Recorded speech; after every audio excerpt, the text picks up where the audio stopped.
आज का हमारा जो सेशन रहेगा वो खास करके इंस्टीट्यूशंस के ऊपर है।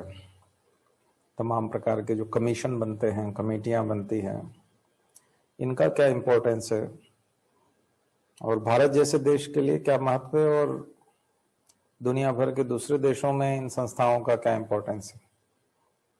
आज इस पे बात करेंगे।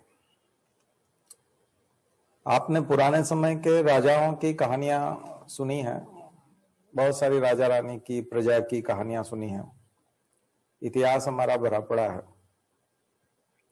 पुरानी कहानियां भी हैं बहुत सारी जिसमें राजा इंटेंशनली नुकसान पहुंचाता है प्रजा को,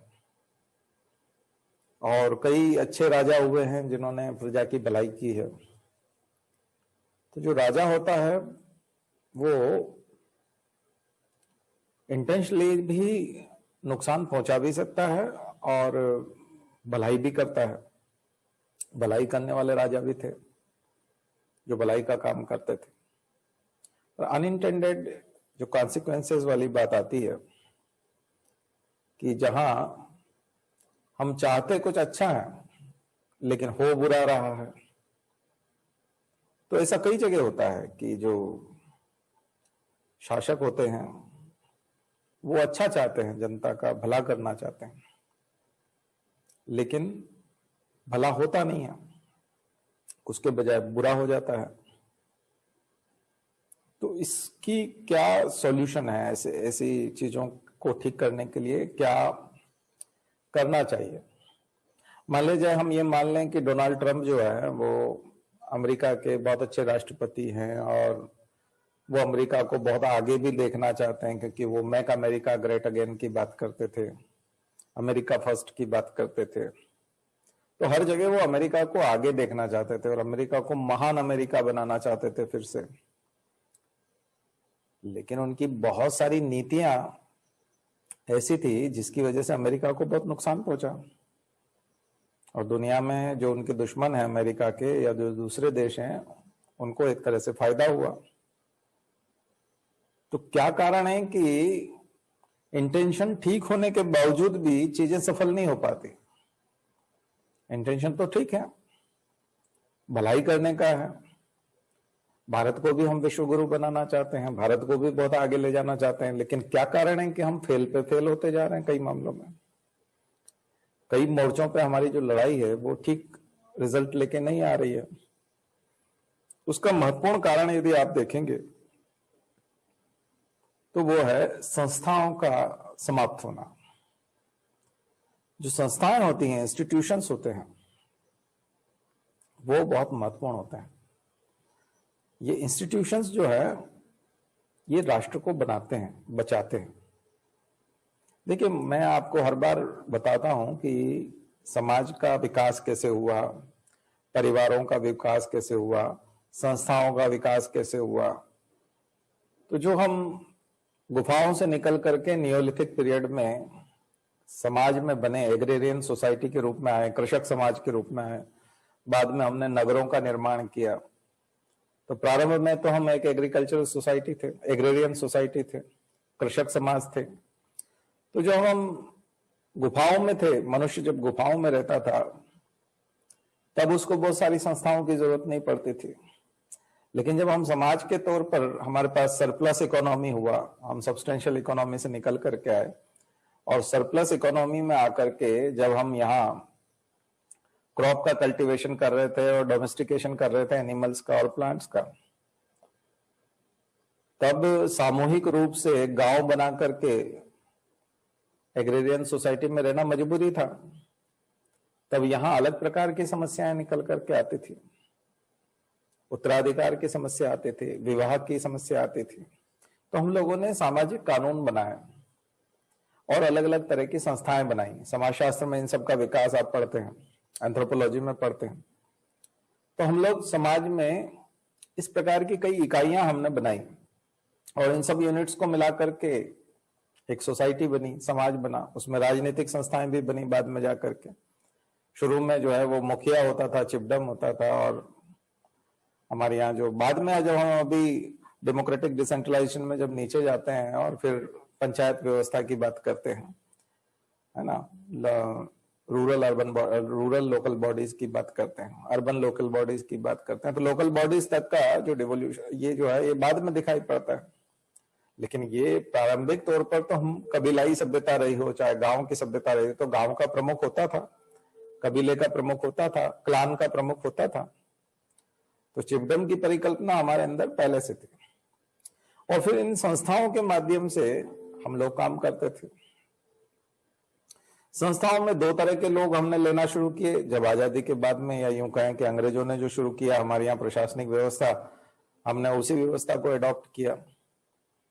और अंग्रेजों का प्रभाव इसलिए था क्योंकि पूरी दुनिया पे अंग्रेजों का राज था, तो पूरी दुनिया भर के देशों में जो जो समस्याएं थी उन समस्याओं को सॉल्व करने के लिए अंग्रेजों ने कोई न कोई एक सिस्टम डेवलप किया था, और वो सिस्टम उन्होंने 200 सालों में डेवलप किया, क्योंकि समस्याएं सामने आती गई और उनको सॉल्व करने के लिए इस तरह से एक सिस्टम बनाया गया।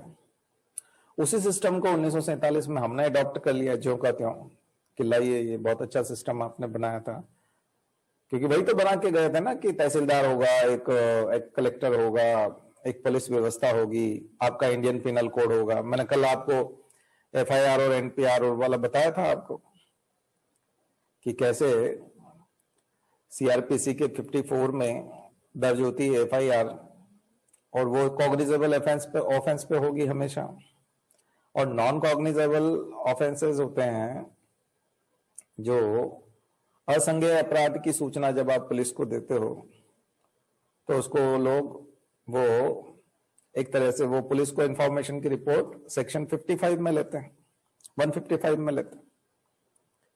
और सेक्शन 155 जो है आपका वो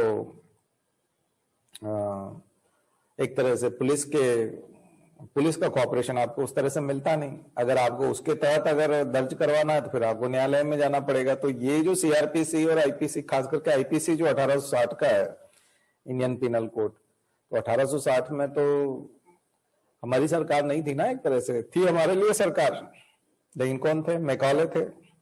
आपको पता है बेंटिक के बाद में और 1857 के क्रांति के बाद में जो 1860 में लागू हुआ, तब कैसे कैनिंग और कौन कौन गवर्नर जनरल थे, क्या व्यवस्था आ गई थी, कितना रिप्रेजेंटेशन था, और वायसराय और उधर भारत सचिव, उन सबके क्या रोल थे, ये सब हम लोग अभी संवैधानिक विकास में पढ़ चुके हैं। तो आपको ये सारी चीजें पता है कि कानून का जो विकास हुआ है, राजनीतिक संस्थाओं का जो विकास हुआ है, हमारे सिस्टम का जो विकास हुआ है, ये बहुत सारी समस्याओं को देखने के बाद उनके सॉल्यूशन के रूप में धीरे धीरे क्रमिक रूप में हुआ। हम एकदम से आज तक नहीं बदल पाए उसको। तो IPC हम क्यों नहीं बदल देते? 1860 का बना हुआ है तो हम बदल के क्यों नहीं रख देते? अभी 2020 का क्यों नहीं बना लेते? नहीं बना पाते हम लोग। तो 1860 वाला कानून हम आज भी यूज कर रहे हैं ना, जहां पे भी FIR दर्ज होती है। अभी जैसे अर्णव गोस्वामी जेल गया था, या ऐसे कोई भी व्यक्ति जेल जाता है, नक्सली लोगों के ऊपर कार्रवाई होती है, या किसी प्रकार की कोई कानूनी कार्रवाई आप लोग देखते हैं, तो किससे होती है? 1860 के कानून से होती है ना। तो आखिर वो एक संस्था है ना, कानून भी एक संस्था है, एक संस्कृति है। टाइलर की परिभाषा में आपको बताया था, वे सारे कस्टम्स, वे सारे रिचुअल्स, कला, ज्ञान और कानून, और वे सारे बिलीव्स, ये भी संस्था है एक तरह से। इसलिए तो हम विवाह को संस्था बोलते हैं, परिवार को संस्था बोलते हैं। तो ये जो संस्था है समाजशास्त्र में उस रूप में दिखाई पड़ती है कि विवाह एक संस्था है, परिवार एक संस्था है, जातियां एक संस्था है। तो ये जो हम लोगों ने विकसित किए ना, हालांकि उसके कुछ निगेटिव रूप भी आपको देखने को मिलते हैं, लेकिन ये संस्थाएं हम सब लोगों ने बनाई हैं। अब आप कहेंगे कि संस्था जो है वो कई बार नुकसानदायक होती है और एक व्यक्ति अच्छा डिसीजन ले सकता है, तो होता ही है। आप क्रिकेट की टीम में देखते हैं कि धोनी जो है वो बहुत अच्छा डिसीजन ले लिया, मान लीजिए धोनी ने, तो क्रेडिट उसको जाता है, धोनी को। और अगर अच्छा डिसीजन नहीं ले पाया तो धोनी को गाली भी पड़ती है। आपने देखा होगा कई बार पोस्टर जलाते हैं हीरोज के, है ना। तो जैसे अमिताभ बच्चन जो हैं, उनको पूरी जिंदगी काम करते हुए हो गया, तमाम फिल्में बनाई, उनके बहुत सारे फॉलोअर्स हैं, फैंस हैं। अब अचानक से कोई प्रश्न पूछ लेते हैं या कुछ ऐसा कुछ कर लेते हैं, एकदम से लोग उनको ट्रोल करने लगते हैं, गाली देने लगते हैं, वो दिमाग से उतर जाता है। जबकि उसकी तो पूरी जिंदगी भर तो आप उसके फैन रहे, अचानक से ऐसा क्या हो गया? नहीं, अभी हम जिसको बहुत मानते थे उसका इन दिनों में दिमाग खराब है, उसको समझ में नहीं आ रहा। तो क्या वाकई में उसका दिमाग खराब है या हमारा खुद का ही दिमाग खराब है, या हमको ही समझ नहीं है? ये तो खैर अलग अलग व्यक्ति पे डिपेंड करता है। लेकिन हमने सचिन तेंदुलकर को भगवान बोलते हुए भी देखा है, लोग भगवान भी बोलते हैं और सचिन तेंदुलकर के पोस्टर भी जलाते थे, उसके पोस्टर भी जलाते थे, जबकि सबसे कम उम्र में भारत रत्न पाने वाला व्यक्ति है। लेकिन उसके बावजूद उनको कई बार गाली पड़ जाती है। तो इतने जो लीजेंड लोग माने जाते हैं, जो बहुत ज्यादा जिनकी पॉपुलैरिटी है, उनके अगेंस्ट भी लोग कुछ भी बोल जाते हैं, किसी भी हद तक चले जाते हैं। तो क्या वो हमेशा ठीक रहेंगे? नहीं, हो सकता है उनसे गलती होती हो, कभी कभी उनसे हो सकता है गलती हो जाती हो, लेकिन क्या इसका मतलब है कि हम उनको बिल्कुल नकार देंगे? नहीं। दरअसल वो व्यक्ति हैं और व्यक्ति के अपने निजी विचार हैं, उसके खुद के कुछ विचार हो सकते हैं और वो गलत भी हो सकते हैं, सही भी हो सकते हैं, लेकिन वो उसके विचार हैं। लेकिन जब संस्था हो तब, तो संस्था जो बनती है, जैसे मैं आपको बताऊं, प्लानिंग कमीशन और नीति आयोग वाली जब बात आती है, तो प्लानिंग कमीशन संस्था है, नीति आयोग भी एक संस्था है। तो हमने संस्था को संस्था से रिप्लेस कर दिया, ठीक है, इतना बुरा नहीं है। फिर उच्चतम न्यायालय एक संस्था है, यानी कि सुप्रीम कोर्ट एक संस्था है। सुप्रीम कोर्ट अपना काम कर रहा है, लेकिन क्या नीति आयोग निष्पक्ष तौर पे काम कर रहा है? क्या सुप्रीम कोर्ट पूरी तरह से निष्पक्ष है? ये थोड़ी सी दिक्कत आएगी वापस। इंदिरा गांधी के समय में हम लोगों ने देखा ना कि इंदिरा गांधी ने सारी संस्थाओं को ध्वस्त करके सब कुछ अपने हाथ में ले लिया था। उसी को हम लोग इमरजेंसी और काला अध्याय बोलते हैं, उसको ब्लैक पीरियड कहा जाता है लोकतंत्र का। हमारे देश की राजनीतिक इतिहास में इमरजेंसी, आपातकाल को सबसे खतरनाक बताया जाता है। तो संस्थाएं जब धूमिल होती हैं, तो संस्थाओं को जब डाइल्यूट किया जाता है, क्योंकि हम इतने समय में, इतने बड़े समय में, जब हम इतने लंबे समय से स्ट्रगल करते हुए सॉल्यूशन के रूप में इन संस्थाओं को खड़ा करते आए, तो आज हम यहां तक पहुंचे हैं। तो आज तक का जितना भी विकास हुआ है वो इन संस्थाओं की वजह से हुआ है। और अगर हमने इन संस्थाओं को यदि डाइल्यूट किया, या हमको लगा कि ये इतना आवश्यक नहीं है, जैसे सिलेक्टर्स होते हैं क्रिकेट में, बीसीसीआई जो है वो सिलेक्टर्स की एक कमेटी बनाता है, कैप्टन बनाता है, फिर उन सब की मीटिंग होती है, उसमें कैप्टन को भी बिठाया जाता है, बीसीसीआई के चेयरमैन, सेक्रेटरी और तमाम लोग उसमें बैठते हैं, और एक तरह से सिलेक्शन कमेटी जो सिलेक्ट करके उन नामों पे विचार करते हैं कि ये 16 लोग 15 लोग जो है ये उस दौरे पे जाएंगे, उस टूर पे जाएंगे, ऑस्ट्रेलिया के टूर पे जाएंगे, साउथ अफ्रीका के टूर पे जाएंगे, ये लोग होंगे, ये इनका सिलेक्शन। अब आप अचानक से मान ले जाए, आप कहें कि नहीं, ये जो पूरा सिस्टम है ये ठीक नहीं है, हम ही ठीक करेंगे सारा, या उसको बिल्कुल प्रभावित कर दें उस सिस्टम को, तो हो सकता है कि टीम जो है वो दौरा टूर पे जो है सफल हो जाए और वहां से ट्रॉफी लेके आ जाए, वर्ल्ड कप भी लेके आ जाए, हो सकता है। लेकिन क्या संस्थाओं की उपयोगिता समाप्त हो गई है? दरअसल हम जिस समाज को हम लोग बनाते हैं, उस समाज में न तो प्रधानमंत्री हमेशा कोई एक ही व्यक्ति बना रहेगा, ना ही सीएम जो है, चीफ मिनिस्टर, हमेशा एक ही व्यक्ति बना रहेगा। 20 साल बाद, 30 साल बाद हर व्यक्ति बदलता है, 10 साल बाद बदल जाते हैं, कोई 5 साल बाद बदल जाते हैं, कोई 30 साल बाद बदलेंगे। तो 30 साल बाद जब बदलेंगे तब अगला व्यक्ति भी उतना ही समझदार होगा या इनसे भी ज्यादा समझदार होगा, और उसको संस्थाओं की आवश्यकता नहीं पड़ेगी सलाह देने वालों की। तो कई सारे शासकों को आपने इतिहास में देखा होगा कि उन्होंने सबसे महत्वपूर्ण लोगों को, सबसे अच्छे लोगों को, अच्छी सलाह देने वाले लोगों को दरबार से बाहर कर दिया। दुर्योधन भी काफी समय तक इसलिए टिका रहा क्योंकि उसके पास इतने सारे अच्छी संस्थाएं थी, उसके पास सलाहकार थे, इसलिए अंत में युद्ध जरूर हार गया। लेकिन दुर्योधन, और आपने देखा कि धृतराष्ट्र तो अंधा था, लेकिन वो शासन कैसे कर लेता था? धृतराष्ट्र अंधा जरूर था, लेकिन उसके पास संस्था के रूप में सारे लोग मौजूद थे। सबसे बड़ी संस्था तो अपने आप में भीष्म पितामह थे, वो पूरा संचालन कर लेते थे। इसका मतलब यह है कि संस्थाओं का इंपॉर्टेंस मानव समाज में विकास के दौरान होता है, उसका महत्व बनता है, और आगे भी इन संस्थाओं का महत्व रहेगा। अब जो बाइडेन जो है वो सारी संस्थाओं को पुनर्जीवित कर रहे हैं, व्हाइट हाउस में अपॉइंटमेंट हो रहे हैं, सलाहकार नियुक्त कर रहे हैं। देखिए, दुनिया के सबसे समझदार लोग हमेशा सलाहकार नियुक्त करते हैं। जो सबसे ज्यादा पढ़े लिखे होते हैं, सबसे ज्यादा समझदार होते हैं, जो खुद डिसीजन लेने में सक्षम होते हैं, वे हमेशा सलाहकार नियुक्त करते हैं। उनके पास सलाहकार होते हैं। और जो जितने ज्यादा कम पढ़े लिखे होते हैं, जितने कम समझदार होते हैं और डिसीजन लेने में कतई सक्षम नहीं है, वो सलाहकारों को हटा देते हैं। वो बोलते हैं हमें सलाह की जरूरत नहीं है। अकबर को ग्रेट कहा जाता है। अकबर क्यों सफल था? अकबर तो अनपढ़ आदमी था, लेकिन उसके बावजूद भी सबसे महान शासक कहलाया। कई मामलों में विरोधाभास हो सकता है, आप विरोध कर सकते हैं कि अकबर महान नहीं था, महाराणा प्रताप थे। ठीक है, महाराणा प्रताप और अकबर की तुलना करेंगे तो आप महाराणा प्रताप को मान लीजिए कि महाराणा प्रताप महान थे, लेकिन अकबर अपने आप में तो अनपढ़ आदमी था, लेकिन उसका साम्राज्य तो बहुत फैला हुआ था।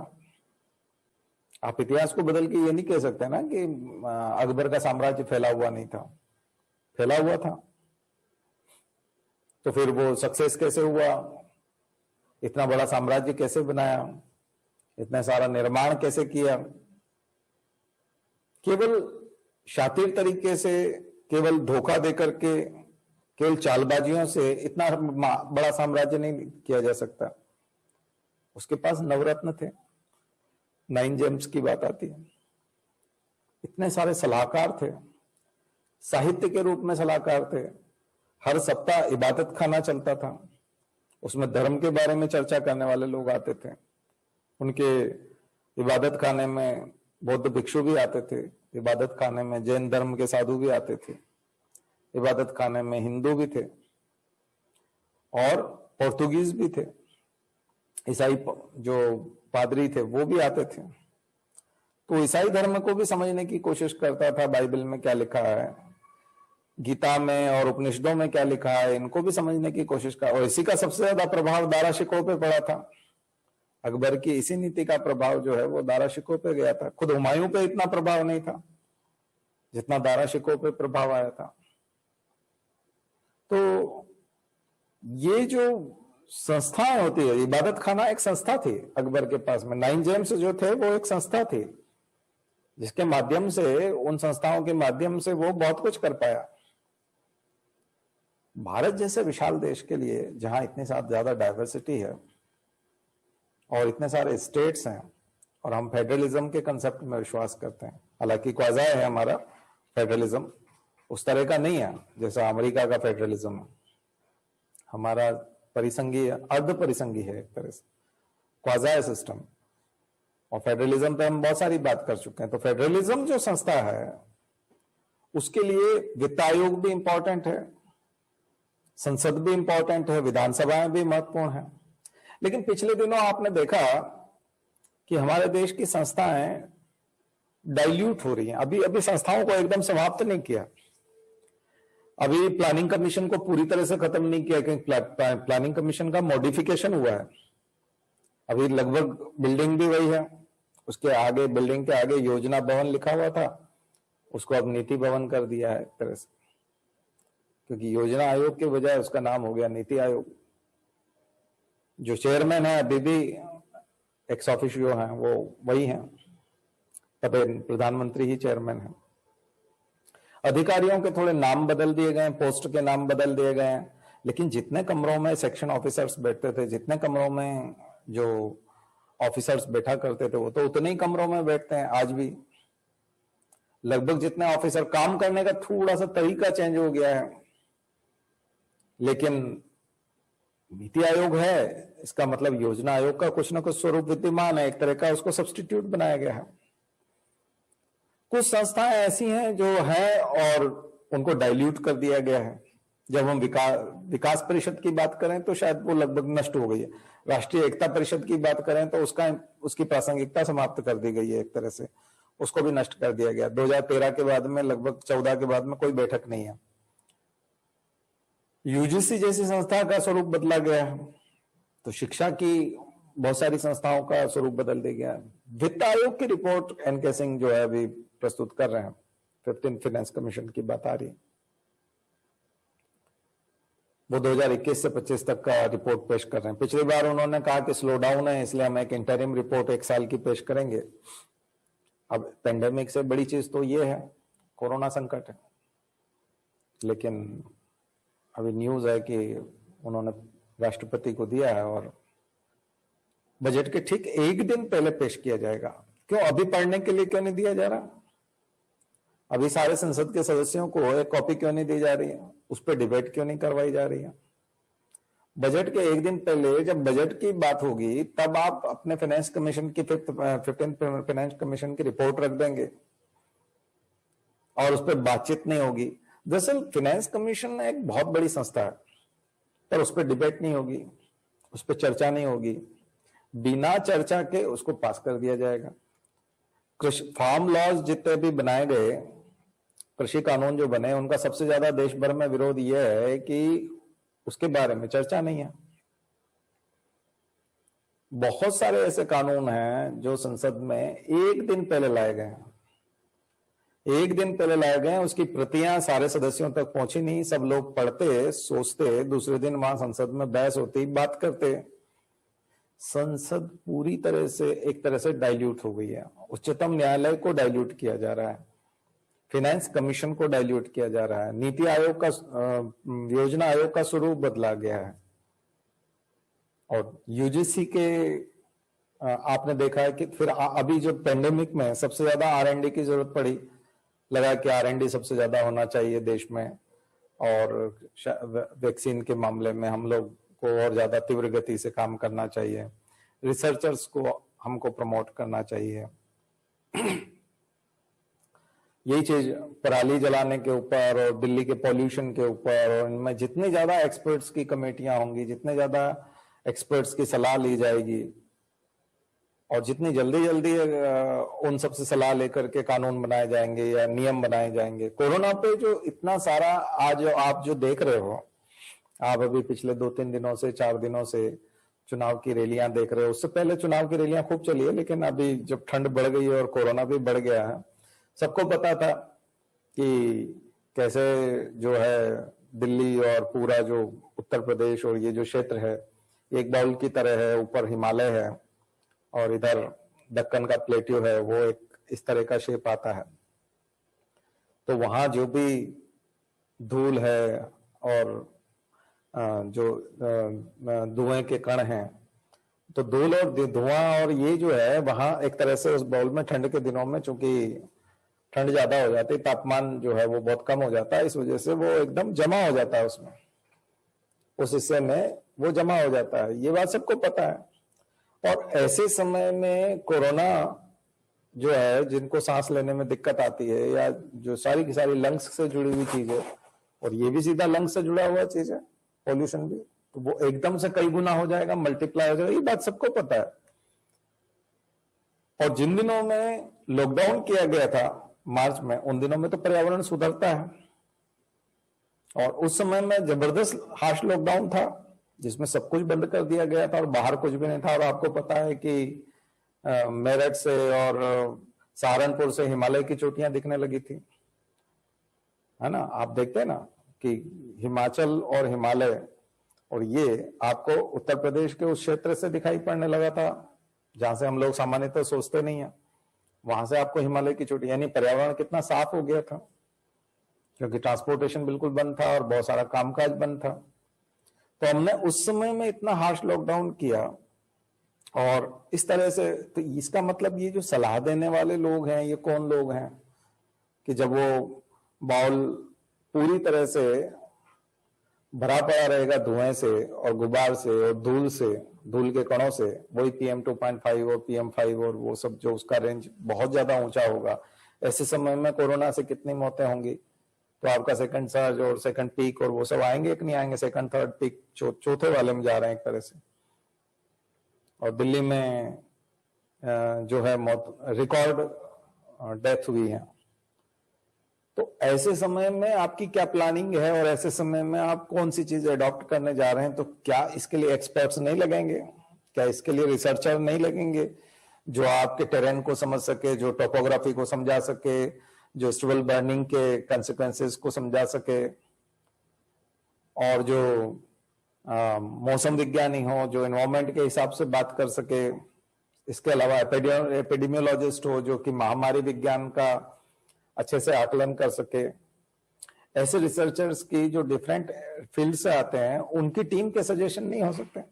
आप देखिए इन दिनों में कितनी जबरदस्त रैलियां हुई हैं, कितना जबरदस्त अभी त्योहार का सीजन है। अब आप ऐसे समय में अगर लॉकडाउन कर देंगे तो लोग और निराश हो जाएंगे, कितना पैनिक फैलेगा।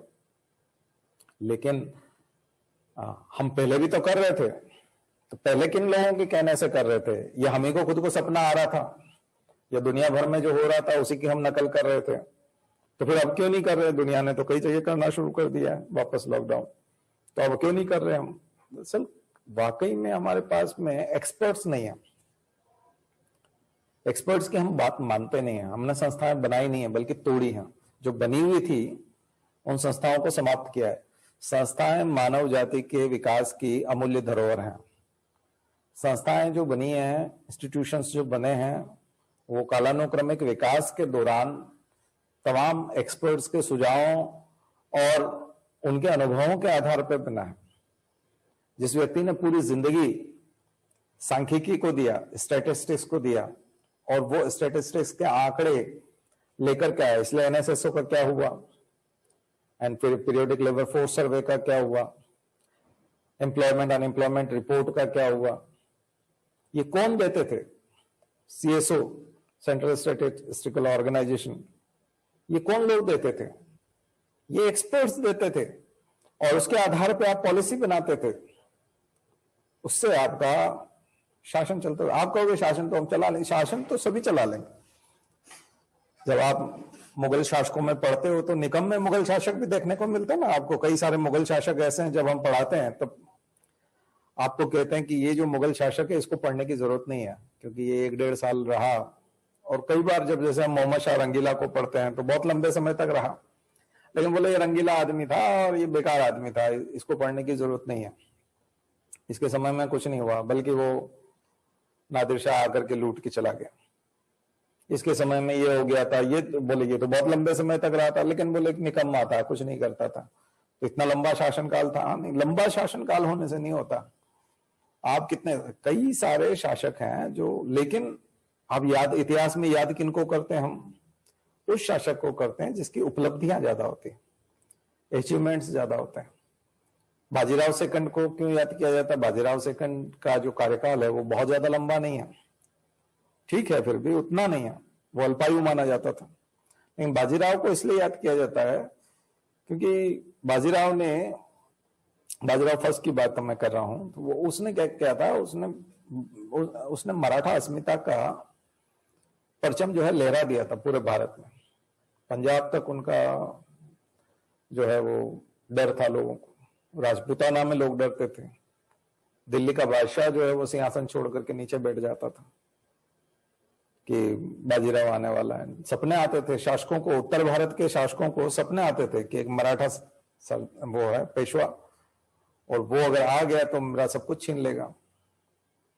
तो इतना खतरनाक स्वरूप जो है उसका, जो है वो बताया जाता है। तो पेशवा बाजीराव को इसलिए याद किया जाता है कि उन्होंने कोई युद्ध नहीं हारा था। तो ये जो शासक होते हैं, ऐसे शासकों को याद किया जाता है, उनको महान बताया जाता है, क्योंकि इतिहास उन्हीं को याद करता है कि आपके अचीवमेंट्स कितने हैं। बहुत लंबा शासनकाल है उससे नहीं, बहुत लंबा शासनकाल से आप याद नहीं किए जाते।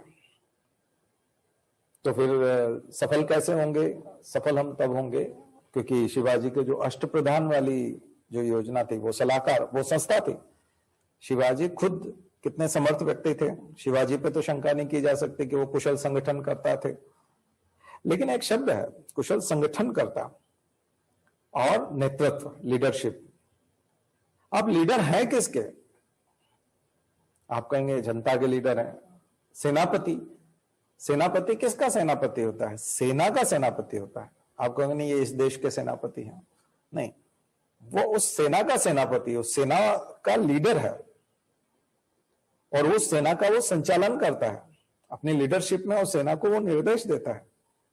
तो संस्था है ना, सेना जो है वो संस्था है, अष्टप्रधान है वो संस्था है। इसलिए हम लोग इतनी सारी मिनिस्ट्रीज रखते हैं और हर मिनिस्ट्री की जिम्मेदारी किसी न किसी एक मिनिस्टर के पास होती है। लेकिन क्या आपको लगता है वर्तमान में सभी मिनिस्टर्स के पास जिम्मेदारियां हैं या वो स्वतंत्र रूप से निर्णय ले पाते हैं? हमारे यहाँ 1 या 2 ही पावर सेंटर हैं, ज्यादा नहीं है, और वो ही सारे डिसीजन लेते हैं और 90% डिसीजन एक तरह से पीएमओ लेता है। तो बहुत ज्यादा संस्थाओं का इन्वॉल्वमेंट है नहीं, उनके सुझाव और उनके रिकमेंडेशंस का बहुत ज्यादा अहमियत नहीं है। उसके कारण डोनाल्ड ट्रंप के समय में जो सारी दिक्कतें आई हैं वो अमेरिका में संस्थाओं की समाप्ति के कारण आई। संस्थाएं समाप्त हो गई, इसलिए आपने देखा कि अभी डिफेंस स्टाफ और वो सब जो है वो भर्ती कर रहे हैं।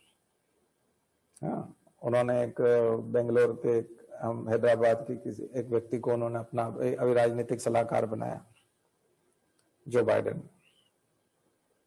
तो अपना पॉलिटिकल एडवाइजर भी, जबकि वो खुद विदेश नीति के सलाहकार रह चुके हैं किसी दूसरे के, लेकिन जब आदमी खुद उस पद पे आ जाता है तो वो अपने लिए एक सलाहकार नियुक्त करता है। देखिए, व्यक्तिगत काम करने के लिए बात अलग है कि आप अपना केवल परिवार चला रहे हैं या अपना घर चला रहे हैं, बात अलग है। छोटी मोटी कोई दुकान चला रहे हैं, हाँ विवेक मूर्ति शायद, छोटी मोटी कोई आप अपनी एक शॉप चला रहे हैं और आपको किसी की जरूरत नहीं, एक आध आपने मजदूर रख लिया और या फिर आपने अपने घर पे वो दुकान में काम करने वाला आदमी रख लिया, वो काम हो गया आप। लेकिन जब आप राष्ट्र का संचालन कर रहे हो, जब आप प्रदेश का संचालन कर रहे हो, जब आप पूरे मानव जाति के लिए, समाज के लिए काम कर रहे होते हैं, देखिए अगर असफलता आती है ना तो सभी लोग भुगतते हैं उसको, सभी लोगों को भुगतना पड़ेगा। अगर हम कोई युद्ध हार जाते हैं या हमारे सैनिकों की क्षति होती है, तो सैनिकों की क्षति होती है, तो अगर 30-40 सैनिक मारे गए तो वो अलग अलग सभी राज्यों से होंगे, अधिकांश राज्यों से होंगे। राजस्थान के भी कुछ सैनिक मारे जाएंगे, वहां शहीदों का अंतिम संस्कार होगा, उत्तर प्रदेश में होगा। इसलिए हमारे जो डिसीजन है वो डिसीजन लोगों की जान भी लेते हैं, हमारी प्रजा की जान लेते हैं। आर्थिक स्थिति खराब होती है, आपने गलत तरीके से अगर लॉकडाउन किया, गलत तरीके से अगर डिमोनेटाइजेशन किया, गलत तरीके से अगर आप जीएसटी लागू कर रहे हैं, लोगों ने समझाया लेकिन आपको समझ में नहीं आ रहा, आप संस्थाओं की मान रहे हैं नहीं, एक्सपर्ट्स की नहीं मान रहे, आपने कोई रिकमेंडेशन नहीं ली, कहीं कुछ नहीं लिया, और आप अगर अपनी मर्जी से बहुत कुछ इस प्रकार की चीजें कर रहे हैं, तो उसका लॉस फिर अगर होता है तो सामूहिक रूप से सबको होता है। ऐसा नहीं कि केवल एक वर्ग प्रभावित होगा, एक पार्टी प्रभावित होगी, ऐसा नहीं होगा, सभी को समान रूप से नुकसान होगा।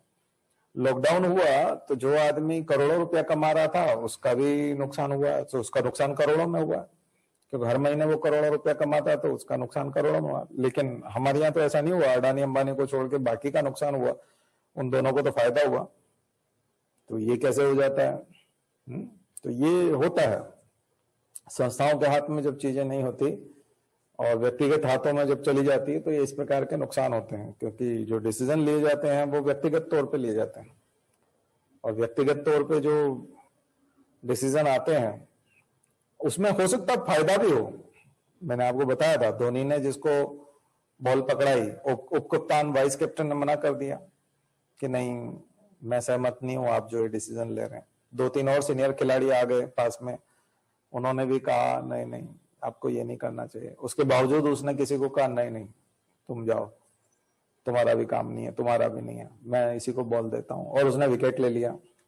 लेकिन उसी की बॉल पे छक्के पड़ गए और एक ही ओवर में 25 से ज्यादा रन बन गए, तो फिर वो उसको देखेंगे, भाई हम तो कह रहे थे। तो ऐसा होता है। तो आप कहेंगे नहीं बोल्ड डिसीजन लेना पड़ते हैं, लेकिन देखिए जब बोल्ड डिसीजन कब लीजिए, जब आप एडवेंचर पे निकले और अकेले निकले। आप बोल्ड डिसीजन लीजिए जब आप अकेले बाइक राइड कर रहे हैं और आपको लगता है कि नहीं मुझे स्टंट करना है, तो करिए। आप मरेंगे, गिरेंगे तो आपके घुटने फूटेंगे, लेकिन आपकी बीवी पीछे बैठी है, बच्चा पीछे बैठा है, एक बच्चे को आपने आगे बिठाया हुआ है, और ऐसे में जब आप स्टंट करेंगे तो कोई भी समझदार आदमी कहेगा भैया इस समय में स्टंट मत करो, क्योंकि आप इतने सारे लोगों को लेके बैठे हुए हो। इस समय में सीधे सीधे चलो, ढंग से चलो, रोड पे नियमों के हिसाब से चलो, जैसा बनाया गया है वैसे चलो। तो आप स्टंट ऐसे समय में नहीं कर सकते जब आप इतने सारे लोगों की जोखिम लेके चल रहे हैं। और इतने सारे लोगों ने बैठते समय में आपने ये नहीं कहा था कि मैं स्टंट करूंगा, आपने कहा था मैं आपको सुरक्षित घर ले जाऊंगा, ये वादा किया था, तब वो लोग बैठे थे। अब आप बैठ गए तो उसके बाद आप स्टंट करने लगे। ये स्टंट करने का काम नहीं है। तो पॉलिटिक्स जो है वो स्टंट नहीं है, उसको इंस्टीट्यूशनलाइज करके ही किया जाता है, ऑर्गेनाइजेशंस की बात मान करके ही किया जाता है, प्रॉपर वे में ही किया जाता है, नियमों से ही किया जाता है। जो तरीका है कि संसद में बहस होगी, चर्चा होगी, उसके बाद पास किया जाएगा, सर्वहित में पास किया जाएगा, नहीं तो आप कहीं ना कहीं कुछ न कुछ गड़बड़ है, फिर आपका इंटेंशन कहीं ना कहीं मेलाफाइड है, बोनाफाइड नहीं कहा जा सकता। और मान लीजिए आपका इंटेंशन भला करने का भी है कि मैं स्टंट करते हुए मतलब जल्दी पहुंच जाऊंगा, या क्योंकि स्पीड मैंने बहुत बढ़ा दी है और लोग दांतों तले उंगली दबा रहे हैं, और हो सकता है आप पहुंच भी गए हो। कई बार हुआ है ऐसा कि आप गाड़ी चलाते हैं, सामान्यतः 80 के आसपास गाड़ी चलाते हैं, 80-90 से ज्यादा कार नहीं चलाते या बाइक नहीं चलाते, और आपने 120 चलाई और पूरे 300 किलोमीटर तक 120 की स्पीड पे चलाए, और आप 300 किलोमीटर के बाद बिना एक्सीडेंट के पहुंच गए। लेकिन आप हमेशा 120 चलाएंगे और 120 को ही रफ्तार बना लेंगे कि ये मेरी बेसिक रफ्तार है, तो कहीं ना कहीं आप मिलेंगे गिरे पड़े, और एक्सीडेंट होने की संभावना बहुत ज्यादा हो जाएगी, क्योंकि इतनी रफ्तार में कंट्रोल करना बहुत मुश्किल होता है। खैर एक्सीडेंट 80 पे भी हो सकता है, जरूरी नहीं कि 120 पे हो, लेकिन 180 पे एक्सीडेंट होने की संभावना कम हो जाती है। और एक्सीडेंट तो कई बार आप बहुत ही खड़े हैं चुपचाप, आपके पास तो बाइक भी नहीं है, खड़े हैं और अचानक से कोई डिवाइडर तोड़ करके कोई गाड़ी आई और आपको कुचल के चली गई, तो एक्सीडेंट तो ऐसे भी हो सकता है, लेकिन उसमें संभावना सबसे ज्यादा होती है। इसलिए आप अधिकांश एक्सीडेंट की जो खबरें पढ़ते हैं उसमें देखेंगे कि उसकी रफ्तार बहुत ज्यादा थी, चलाने वाले की, क्योंकि वो कंट्रोल नहीं होती। अचानक से गाय आ गई सामने डिवाइडर क्रॉस करके, आप कंट्रोल ही नहीं कर सकते, आप कंट्रोल नहीं कर पाएंगे, एक्सीडेंट कर बैठेंगे। इसलिए एक सिस्टमेटिक तरीके से चलना सिखाया जाता है कि आप बाएं चलिए, 60, 70, 80 की स्पीड से चलिए, लिमिटेड स्पीड में चलिए, जो डायरेक्शन रोड पे दिया हुआ है कि ये गति सीमा है, उस गति सीमा के हिसाब से चलिए। मोबाइल फोन पे बात मत कीजिए, ड्रिंक मत करिए, नहीं तो कई तरह के इल्यूजन होंगे, ड्रग्स पी करके और खा करके, और वो आप मत चलाइए। नींद अगर आपने प्रॉपर नहीं ली रात भर की तो आप रोड पर मत चलिए, पहले सोइए, आराम कीजिए, फिर चलिए, नहीं तो नींद की झपकी आ सकती है, क्योंकि नींद पर भी कंट्रोल नहीं होता। तो ये सब प्रिकॉशन है ड्राइविंग के समय में। आप कहेंगे नहीं हम इनमें से कुछ भी पालन नहीं करेंगे, हम ऐसे ही हैं और हम स्टंट करते हैं और हमारे अंदर तो जोश है, जुनून है, और जुनून से ही आदमी आगे बढ़ता है, और सिकंदर में था, उसमें था, उसमें था, वो था। तो ये सब फालतू बातें करके अगर हम आगे बढ़ेंगे तो किसी न किसी दिन गड्ढे में मिलेंगे, और गड्ढे में आप ही नहीं मिलेंगे। जब आप देश को इस तरह से चला रहे होते हैं तो फिर पूरा देश ही गड्ढे में मिलता है। ध्यान रखिए, निजी तौर पर आप कर रहे हैं, आप जिम्मेदार हैं, आप गड्ढे में पड़े होंगे, आप अपना मरम पट्टी कराइए, और मर गए तो इंश्योरेंस का आपके घर वालों को मिलेगा। इंश्योरेंस क्यों कराते हैं बताइए? इंश्योरेंस की बात आई है तो इंश्योरेंस भी इसीलिए कराते हैं ना कि मरने के बाद में हम चिंता करते हैं, वो भी एक संस्था है, इंश्योरेंस कराना भी एक संस्था है, और उस संस्था का उपयोग करके व्यक्ति अपने भविष्य में जो है अगर उसको कुछ हो गया, एक्सीडेंट हो गया या बीमारी से मर गया, तो परिवार के बाद वाले लोगों के लिए एक तरह से कुछ न कुछ ऐसा नहीं कि उससे पूरी जिंदगी चल जाएगी। इंश्योरेंस में इतना पैसा नहीं होता, 50 लाख का भी इंश्योरेंस होगा तो 50 लाख रुपए मिल जाएंगे, तो उससे पूरी जिंदगी नहीं चलाई जा सकती। उसके बाद भी उन लोगों को कुछ न कुछ तो करना पड़ेगा अपना, लेकिन एक तात्कालिक सहायता मिल जाती है। उसके बाद वो उठ खड़े होते हैं, उस पैसे का सही सदुपयोग करके वो अपना नया बिजनेस खड़ा कर सकते हैं, बाद वाले लोग अपना जीवन चला सकते हैं।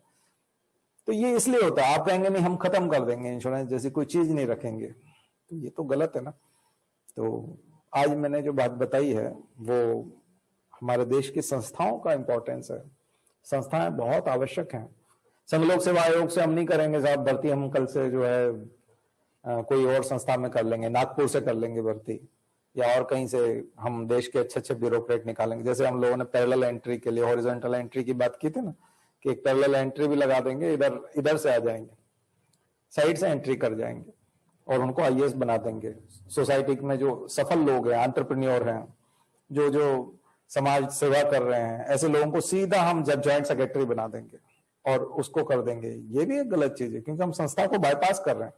तो संस्थाओं को जहां जहां बाईपास करेंगे, डाइल्यूट करेंगे, इग्नोर करेंगे, नष्ट करेंगे, खत्म कर देंगे, तो चाहे आपका इंटेंशन अच्छा हो, आप अच्छा करना चाहते हैं, आप देश को बहुत आगे ले जाना चाहते हैं, लेकिन आप किसी न किसी दिन उसको गड्ढे में डालेंगे, क्योंकि आपका इंटेंशन अच्छा है कि आप आगे ले जा रहे हैं, लेकिन अनइंटेंडेड कॉन्सिक्वेंसेस तो होते हैं ना, कई बार होते हैं कि हम अच्छा करना चाहते हैं। पराली जलाने वाले मामले में भी एक आर्टिकल में आज दिया था कि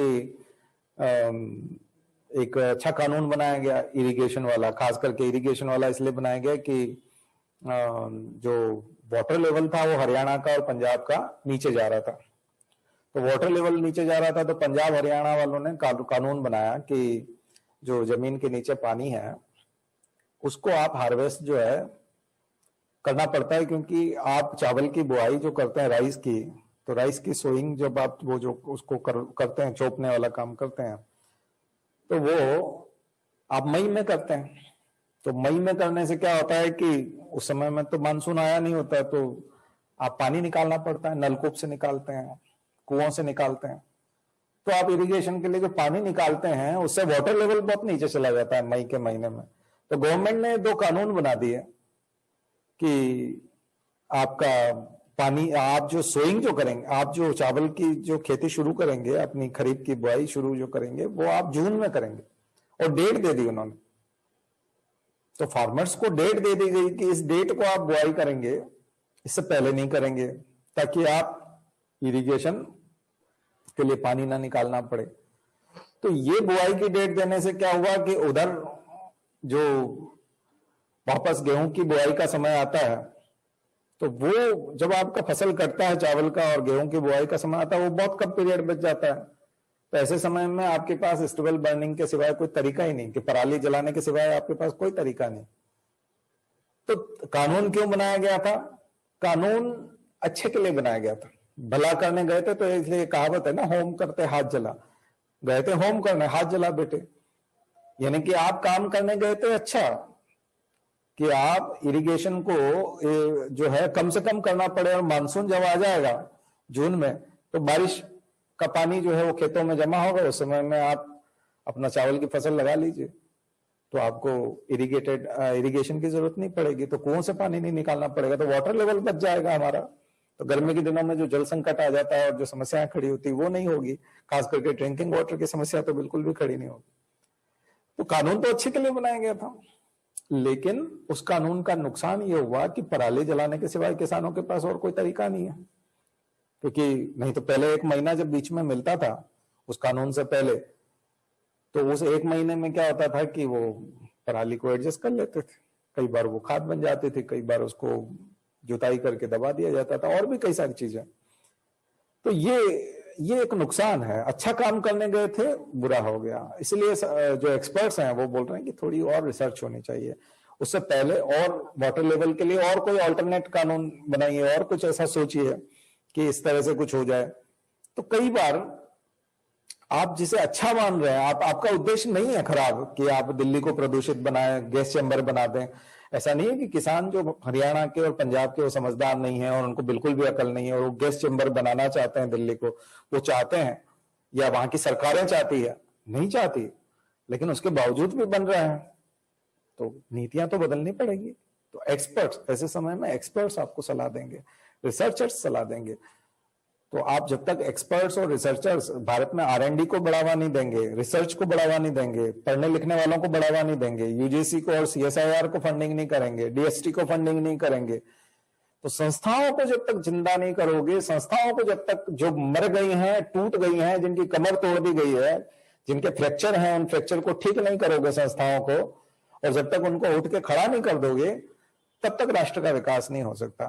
और ऐसे में धोनी की तरह आपने किसी को बॉल दी और उसने आउट कर दिया, ठीक है, ऐसा अगर कुछ तुक्के में अगर कुछ लग गया और आपने गलती से विकास कर दिया, या आपने बिना संस्थाओं के विकास कर दिया, तो ठीक है, क्रेडिट मिल जाएगा आपको, और आपके हाथ में कप होगा और दुनिया आपकी जय जयकार कर रही होगी।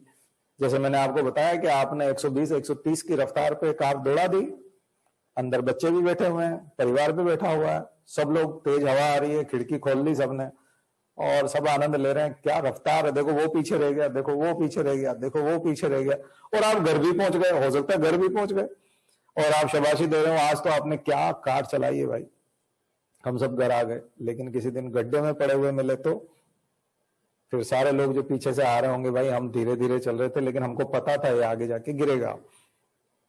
तो क्या होना है नहीं पता किसी को, लेकिन संस्थाओं नियमों से चलने से फायदा होता है। तो मुझे लगता है आज की बात जो है आपको अच्छे से समझ में आई होगी, संस्थाओं का इंपॉर्टेंस समझ में आया होगा, और ये जो तमाम संस्थाएं क्यों बनाई गई है और इनका उद्देश्य क्या है, मैंने कोशिश की है साधारण शब्दों में समझाने की, साधारण उदाहरणों से समझाने की। तो आइए पढ़ते हैं आगे का।